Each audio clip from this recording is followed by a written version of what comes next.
ഒരുപാട് സ്വപ്നങ്ങൾ കണ്ട ആ യുവ വനിതാ ഡോക്ടറുടെ ഓർമ്മകൾക്ക് ഒരു വയസ്സ്. ആശുപത്രിയിലെ അഡ്മിനിസ്ട്രേറ്റീവ് ബ്ലോക്കിൻ്റെ പുതിയ മന്ദിരത്തിന് ഡോക്ടർ വന്ദനാദാസിൻ്റെ പേര് നൽകി.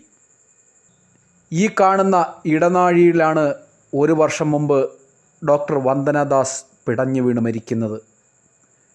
എന്തിനും തയ്യാറെടുത്ത് നിൽക്കുന്ന ഒരക്രമിക്ക് മുന്നിൽ നിരായുധയായ ഒരു പെൺകുട്ടി ഒരിക്കലും ആക്രമിക്കപ്പെടുമെന്ന ചിന്ത പോലുമില്ലാതെയാണ് ചെന്നുപെടുന്നത്. ഡോക്ടർ വന്ദനാദാസ് ആതുര ശുശ്രൂഷ മേഖലയിൽ സജീവമാകുന്ന സ്വപ്നം ബാക്കി വച്ചാണ് മടങ്ങിയത്.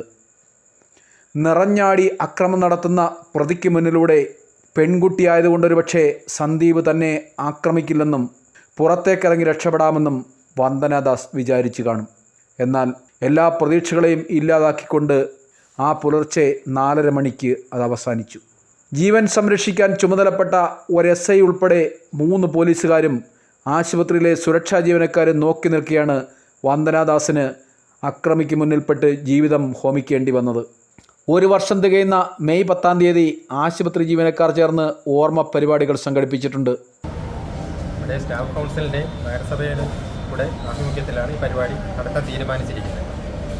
അതിവിടെ രാവിലെ 8:30-ക്ക് ഇവിടുത്തെ പരിപാടി ആരംഭിക്കും. ഇവിടുന്ന് 8:30-ക്ക് ഇവിടുത്തെ ജീവനക്കാരും നേഴ്സിംഗ് സ്റ്റുഡൻറ്റിനോട് ഉൾപ്പെടുത്തി ഇവിടുന്ന് ഒരു 1/2 കിലോമീറ്റർ ദൂരം ട്രാഫിക്കിൻ്റെ അവിടെ വരെ ഒരു മൗന ജാഥ സംഘടിപ്പിക്കുന്നുണ്ട്. അത് കഴിഞ്ഞ് തിരികെ ഇവിടെ വന്നിട്ട് ഒരു 9 മണിക്ക് ബഹുമാനപ്പെട്ട നഗരസഭ ചെയർമാൻ്റെ അധ്യക്ഷതയിൽ ഒരു അനുസ്മരണ യോഗം സംഘടിപ്പിക്കുന്നുണ്ട് സൂപ്രണ്ട്. ഇതിനോടനുബന്ധിച്ച് നമ്മുടെ പാലിയേറ്റീവ് കെയർ പേഷ്യൻ്റായിട്ടുള്ളവർക്കൊരു സൗജന്യ ഭക്ഷണ കിറ്റ് ഇതുകൂടെ ചേർന്ന് 15 കിറ്റ് നമ്മൾ വിതരണം ചെയ്യുന്നുണ്ട്. പുതുതായി പണിഞ്ഞ കൊട്ടാരക്കര താലൂക്ക് ആശുപത്രിയിലെ അഡ്മിനിസ്ട്രേറ്റീവ് ബ്ലോക്കിന് ഡോക്ടർ വന്ദനാദാസിൻ്റെ പേര് നൽകിക്കൊണ്ടുള്ള ബോർഡ് സ്ഥാപിച്ചു. കാഷ്വാലിറ്റിയിലെത്തുന്നവരെ നിറഞ്ഞ ചിരിയോടെയുള്ള ആ യുവ ഡോക്ടറുടെ ചിത്രമാണ് ഇപ്പോഴും സ്വീകരിക്കുന്നത്. നോവുന്ന ഓർമ്മയിൽ നിന്നും ഇവിടുത്തെ ജീവനക്കാർ ഇപ്പോഴും മുക്തരായിട്ടില്ല. എനിക്കായാലും പിന്നെ ആർക്കായാലും ഇവിടെയുള്ള ആർക്കും ലോകത്തുള്ള ആർക്കും അത് മാറാം, ആ നടുക്കത്തിൽ നിന്ന് മാറാൻ കഴിയില്ലല്ലോ. സ്വാഭാവികമായി നമുക്കെന്നും ലോകത്ത് എവിടെ ചെന്നാലും നമുക്ക് ആൾക്കാർ നമ്മളെ ചോദ്യം ചെയ്യുന്ന സംഭവം കൂടിയാണ്. അപ്പോൾ നമ്മൾ ഈ സത്യത്തിൽ ഈ മറുപടി പറഞ്ഞ് മടുത്തൊരു സംഭവം കൂടിയാണ്. ഒരിക്കലും നാളെ ഒരു സമയത്ത് ആർക്കും ഉണ്ടാവാതിരിക്കട്ടെ എന്ന് നമ്മൾ ആത്മാവിനെ പ്രാർത്ഥിക്കുന്നു. അതൊരു വലിയൊരു ആഘോഷമല്ല, എപ്പോഴും നമുക്കൊരു വിഷമമുള്ളൊരു സംഭവമായതുകൊണ്ട് തന്നെ ഒരു ആഘോഷമല്ലാതെ ഒരു വിഷമമുള്ള സംഭവമായി തന്നെ അത് ഒതുക്കുക എന്നുള്ളതാണ് മാത്രമാണ് നമ്മുടെ ഒരു രീതി. ആ രീതിയിൽ തന്നെയാണ് ആ ചടങ്ങ് അവസാനിപ്പിക്കുന്നത്. നാളെ വന്ദനാദാസിൻ്റെ ക്രൂരമായ കൊലപാതകത്തെ തുടർന്ന് ആശുപത്രിയിലെ ജീവനക്കാരെ സംരക്ഷിക്കാൻ പുതിയ നിയമം വരെ സർക്കാർ കൊണ്ടുവന്നു.